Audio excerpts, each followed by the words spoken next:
Hi, I'm Judi Vitale with your overview of March 2012 from readthestars.com.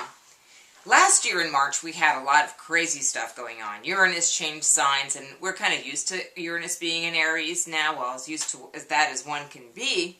But at the same time, I think we need to understand that we are adjusting to some changes and preparing for some others that are to come later in the year.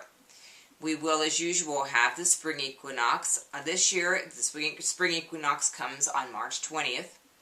And at that point in time, the sun moves from the area of the sky known as Pisces, where we have sort of the winding up everything that we thought about in the entire solar year, and moving on to Aries. So, hey, we get another crack at New Year's. I love this. The first 3 months of the year, we've had cracks at New Year's. Great stuff. So, we had January 1st.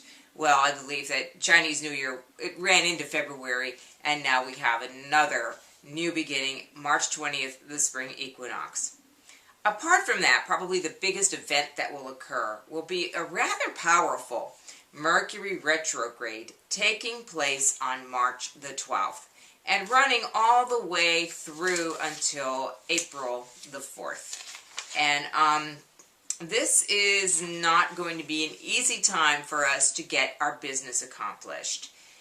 Anything involving computers, communication, cars, airplanes, trains, trucks.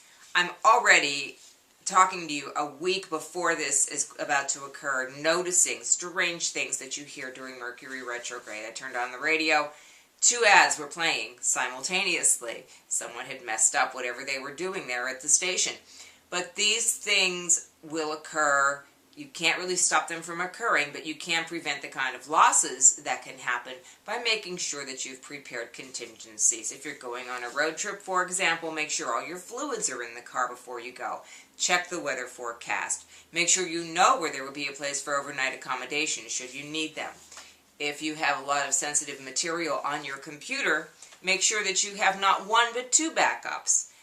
These are just the kinds of things that can go bad during Mercury retrograde, so I want everybody to be prepared for that.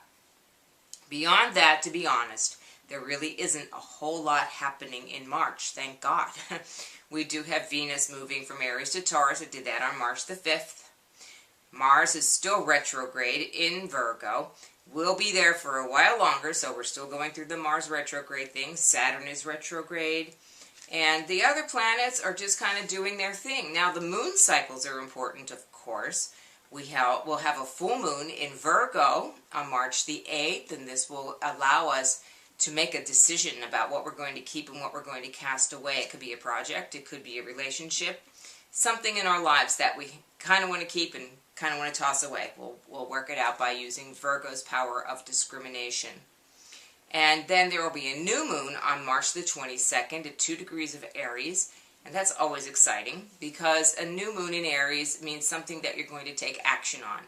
So try to decide what that might be as we get closer and closer to the spring equinox. And then set out at that point in March for a new project, something that you want to accomplish, something that's good not only for you, but for your community and the world around you. Keep watching readthestars.com for weekly, daily horoscopes and articles about the various machinations of the planets, and perhaps even some things about the news. I'm Judi Vitale. If you want to reach me by email, Judi, Judi, @readthestars.com.